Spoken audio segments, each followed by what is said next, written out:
أعوذ بالله من الشيطان الرجيم بسم الله الرحمن الرحيم. This is the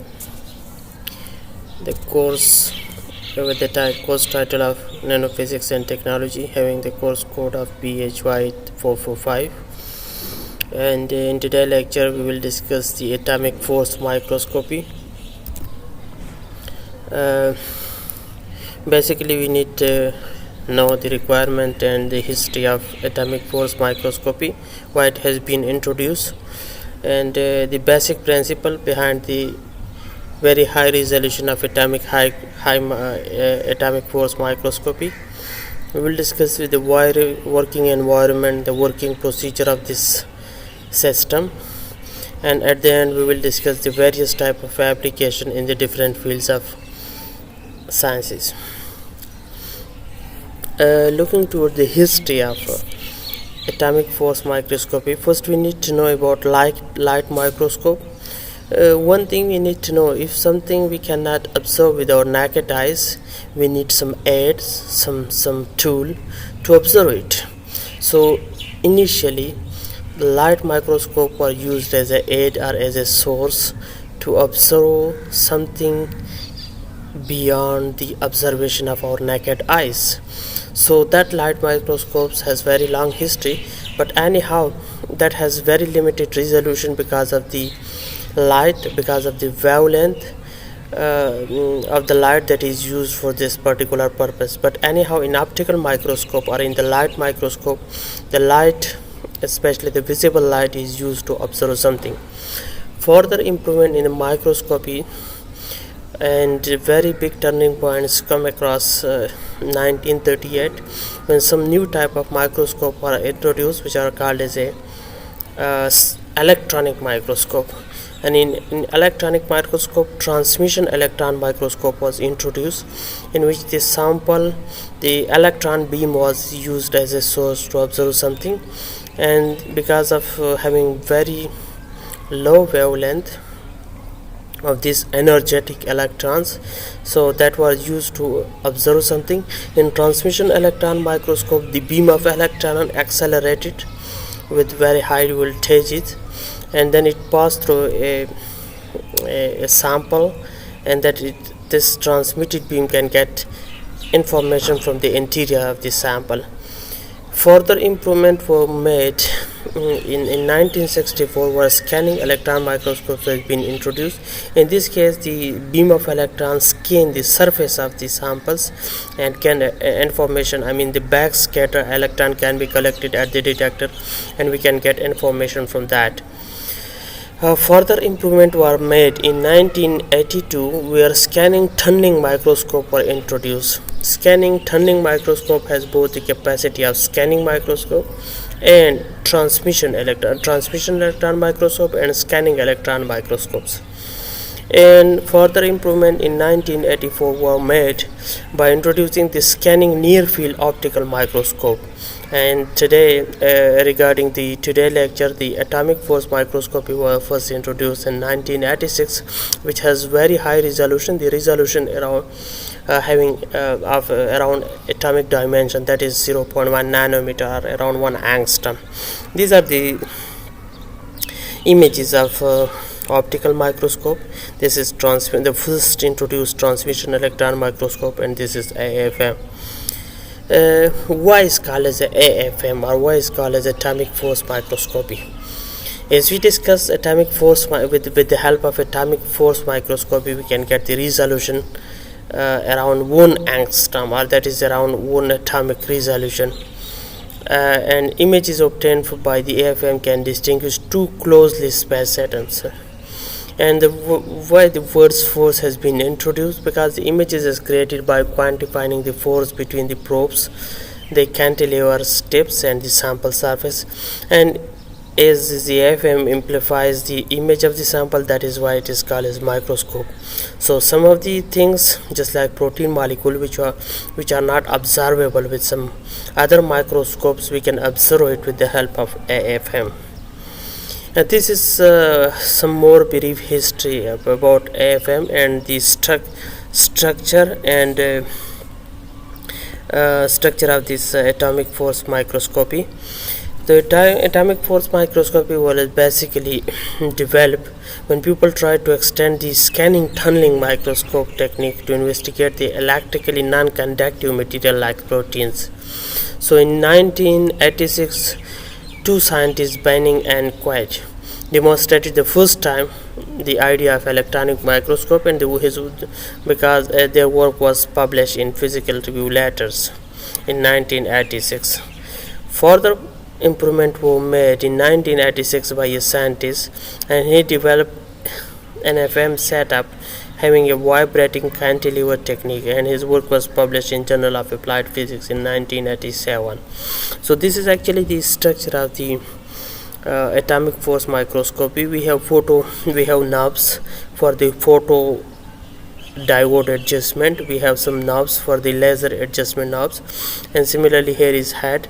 So here is the cantilever holder, and these are the retaining springs, and this is actually the scanners, that is the rings that is supporting the scanners, and this part shows the scanner of these systems, and the coarse chances cues are present over here.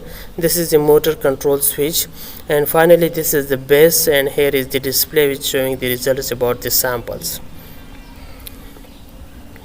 So some more information about atomic force microscopy. Actually, the scanning tunneling microscopy and atomic force microscopy are actually the part of the scanning probe microscopic systems.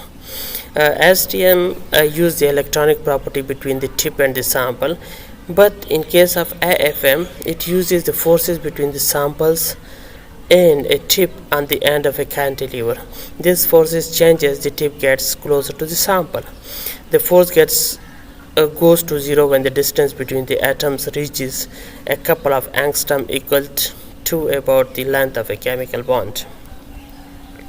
And when the total van der Waals forces become positive, that is actually the repulsive forces, because in that case a similar curve has been drawn, just like for the atoms when they are coming close to each other and forming the bonds. So the atoms are in contact with each other forming bonds. So the slope of the force curve is very steep in the repulsive or contact regime. So finally what happened, the repulsive force balance almost any force that attempts to push the atoms closer together. So in FM, this means that when the cantilever pushes the tip against the sample, the cantilever bends rather than forcing the tip atom closer to the sample. Here we can see the repulsive force, repulsive and attractive forces between two atoms when they are coming close to each other. On vertical axis we have the force, and on horizontal axis we have the distance between the two atoms. As the atoms are coming close to each other, their attractive force increases, and finally a time reached where they bond with each other, and at that is actually the stable configuration. That is the most stable, the atoms bond with each other. If you further bring close the atoms, so there will be huge increase in the repulsive forces. This is the basic operating principle of atomic force microscopy. We have this is the whole system of atomic force microscopy, and this is the interaction between the cantilever and the sample, because this is more important to us. The cantilever slowly scans the sample. At some places it is above the sample, and in some cases it remain in touch, or it contact the sample. So at different moods it had different moods, so at different mood it get different sort of information from the sample. If you see the basic operating principle of the EFM, we have a laser and quadrant photodiode that falls on the samples. That means the information from that falls on the sample, and then finally we have a piezo scanner that get information from that, and this information in the electronic modes are converted to the computer system, and finally it displayed to us in a very user friendly interface. So this is actually the very big image of this interaction between the cantilever here in this place and the image. This is the tip of the cantilever, because it slowly scans the samples. Further information are presented about the photodiode detectors, the laser source, and that is the laser diode, and the piezoceramic tube scanners, and the tip and samples. So the beam from a diode laser is deflected off the back of an AFM cantilever to a quadrant photodiode. This is a quadrant photodiode, and as the FM tip is raster scan across the surface, the up, down, and left ring movement of the tip is monitored. The tip is monitored by the detector and converted into images of topography and fraction respectively. And then finally, an automatically sharp tip is scanned over a surface with a feedback mechanism that enables the piezoelectric scanners to maintain the tip at either at constant force to obtain height information, or at a height to obtain force information about the sample. So it means we have different mode for the scanning of the tip, on the samples. So tips are typically made of silicon cube and for Si or silicon only, and extended down from the end of the cantilever. This is the more detailed observation of the interaction between the sample and the cantilever. So this is actually the a curve has been drawn between the cantilever deflection, that is actually the force, and the tip sample separation distance. So as we are placing the tip at different places at different distances from the sample, there is different sort of forces arises. So we have mainly divided this mechanism or this interaction between the sample, the tip of the AFM and the sample, into 5 stages. And in the first stage, the tip is far away from the surface and there is no interaction between the tip and the surface. No cantilever deflection occurs during this first stage. And in second stage, as the tip approaches the surface, the tip senses attractive forces causing the tip to snap into contact with the surface. And thirdly, in third steps, as the tip keeps approaching the surface, long and short range repulsive forces makes the cantilever deflect. And in the fourth stage, when the tip keeps approaching the surface, the cantilever bends, resulting in a straight line appeared in cantilever deflection. So as the deflection reaches to maximum, the tip stops approaching and retracts from the surface. And finally, in the first stage, the retracting line appears because of the adhesive forces between the tip and the surface.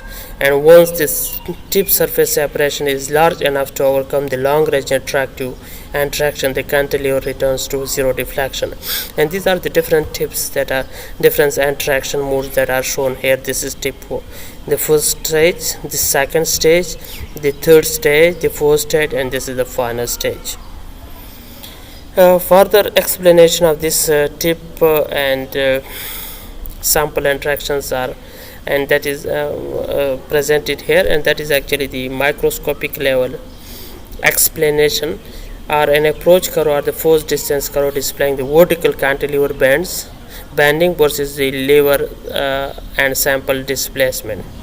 This actually shows the vertical, that is the tip sample separation, and this is cantilever deflection. So the more information at microscopic levels are presented here. So the displacement is measured between the sample and rigidly held rear end of the cantilever, as opposed to the front end with the tip, which will bend in response to interaction forces. So what happens, the lever and sample are initially far apart and no forces are there. In the second stage, as the lever is brought closer to the sample, the tip senses attractive forces, which causes the end of the lever to bend downward, thus signifying the negative or the attractive forces. And in the third stage, the attractive forces gradient exceeds the spring constant of the lever at this point, and this instability causes the tip to snap into contact with the sample. And finally, in fourth case, the lever sample displacement can continue to be reduced, and since the tip is in repulsive contact with the sample, the front end of the lever is pushed farther and farther upward. The force corresponds to the extremely applied load. The motion is reversed in this case, and adhesion between the tip and the sample maintains the contact, although there is no there is no negative or tensile load. And finally, the tensile load overcomes the adhesion or pulls of force, and the tip snaps out of contact with the samples. So this is we had different modes here. It's just like we have here this is no contact mode. Here in some cases these are the contact mode. So we can discuss each of the mode in detail. So first we discuss the contact mode AFM. I mean, when the cantilever is in contact with the sample. So what happened? This is for the images of the same of the same atomic force microscopy. The tip of the cantilever is in contact with the sample. So tip remain in contact with the surface during scanning and separates in repulsive regime of the force curve, and the tip is maintained at a constant force by moving the cantilever up and down at skin. And topography and friction, that is actually the lateral forces images, are acquired simultaneously during scanning process. So what are the advantages of the contact mode? So there exist large lateral forces on the sample as the tip is dragged over the surface, and problem with contact mode are caused by excessive forces applied by the probes to the sample. So thus there is a possibility of damaging delicate samples. So we have the second mode, that is actually the trapping mode. So in trapping mode, there is also called as intermittent contact mode of AFM. So the tip oscillates in this case near its resonant frequency or the sample during scanning. It gently taps the surface, so the lateral forces are dramatically reduced and is therefore used for working with delicates or poorly immobilized specimen on the surface.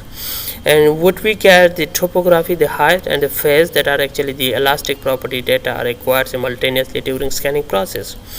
The phase imaging we can get by measuring the difference between the phase of the driving signal and the phase of the output signal detected by the photodiode detector.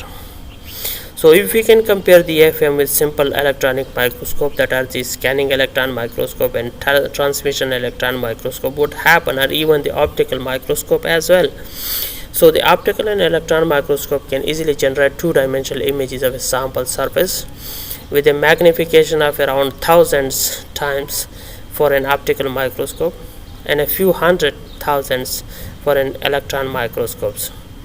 So however, the microscopes cannot measure the vertical dimension, that is actually the z-axis of the sample, the height of the particles, or depth, that is the hole and pitches in the sample of the surface, or some other surface features. The AFM, which uses a short tip to probe the surface features by raster scanning, can image the surface topography with extremely high magnification, that is thousand times comparable or even better than electronic microscope. So the measurement of an AFM is made in three dimensions, that is the horizontal XY plane, vertical Z dimension, and its resolution or magnification in Z direction is normally higher than XY axis. So what we have, the application of the some of the application of the atomic force microscope. It is widely used in various fields for the characterization of the sample, because there is very strong relationship between the structure and property of the samples. Once we change the structure of the system or the particle or the materials, the properties are greatly changed. So we can improve the property of the material by manipulating the structure of that any particular systems. So in physics, chemistry, or in physical sciences, this atomic force microscope is also widely used in life sciences as well, because we can get more information about the protein, viruses and some other things from the atomic force microscopy. So here we can one of the application of this atomic force microscope is nanolithography technique, that is biased induced lithography. And in this, the oxidation or replacement of surface molecules, what we do, we can replace the surface molecule or we can do the oxidation of the surface molecules. So what happens when an elevated bias voltage is applied? In this case, an electric field is generated between a conductive tip and a conductive or semiconductive sample. So what happens? The surface molecule beneath the tip will become oxidized or replaced. So we can easily do it, and it depends upon the operating condition, and its performance also depends upon the working environment. And in this case, the tip is in direct contact with the sample. So this is actually the contact mode of the AFM. So during scanning process, we can operate the AFM in contact mode to perform the nanolithography, that is the bias induced lithography, for the oxidation or replacement of the surface molecule. This work has been published in Chemical Review, and here we can see we can replace these molecules, or we can oxidize this molecule within the samples easily with the help of AFM. So we have other nanolithography technique, that is the dip pin lithography. It's very interesting in microelectronics because it's very widely used and is play a very key role in the progress of electronic technology, the technology. So what happened in this process? This is actually the sample image of the dip pin lithography, and we have AFM tip in which the molecular transport, and they are arranged in a very good manner. Here is a water maskers, and this is the writing direction. We can write, and this it could be written in a very systematic way on the substrate. So in this case, the FM tip or the pen is coated with the molecules to be written, or that is actually the ink, and a clean substrate serves as the paper, that is called as the dip pin lithography. So the molecular ink must have an affinity for both the FM tip and for the substrate.